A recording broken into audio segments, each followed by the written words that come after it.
না, আজ কোনো ক্যাফের রিভিউ দেব না। আজ আমি আমার নিজের একটা রেসিপি তোমাদের সাথে শেয়ার করব। রেসিপির নাম চিংড়ির পাতুরি। আমি যেমনি খাদ্যরসিক একটি মানুষ, তেমনি আমার রান্নাবান্না করতেও বেশ ভালো লাগে। অনেক ছোটোবেলায় রীতিমতো লুকিয়ে চুরিয়ে মার খেয়ে বকুনি খেয়ে আমার রান্নার হাতে খড়ি। রান্নাটা দুটো ধাপে হবে, এক ম্যারিনেশন আর একটা হচ্ছে কুকিং প্রসিডিউর।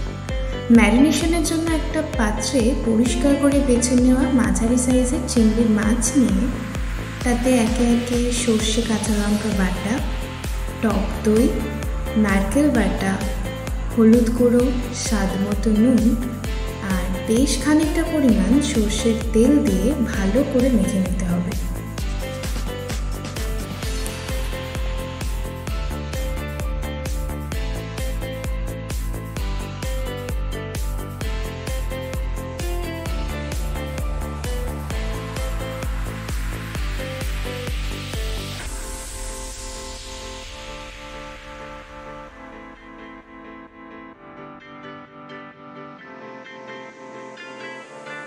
এরপর প্রায় 30 মিনিট পর সেঁকে নেওয়া কলা পাতার মধ্যে 4 থেকে 5 পিস চিংড়ি মাছ দিয়ে কলা পাতাটি ভালোভাবে ফোল্ড করে অল্প তেলে এপিটোপিট করে ঢাকনা সহ 5 থেকে 7 মিনিট শ্যালো ফ্রাই করে নিলেই তৈরি হয়ে যাবে খুব ইজি টেস্টি চিংড়ির পাতুরি।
গরম ভাতে এক টুকরো কাঁচা লঙ্কা লেবুর সাথে এই পাতুরি একবার মাস্ট ট্রাই।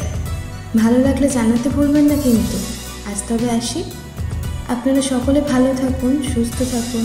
পরের কোনো এপিসোডে থাকবে এবছর আমার দেওয়া জগন্নাথ দেবের জন্য ভোগের রেসিপি।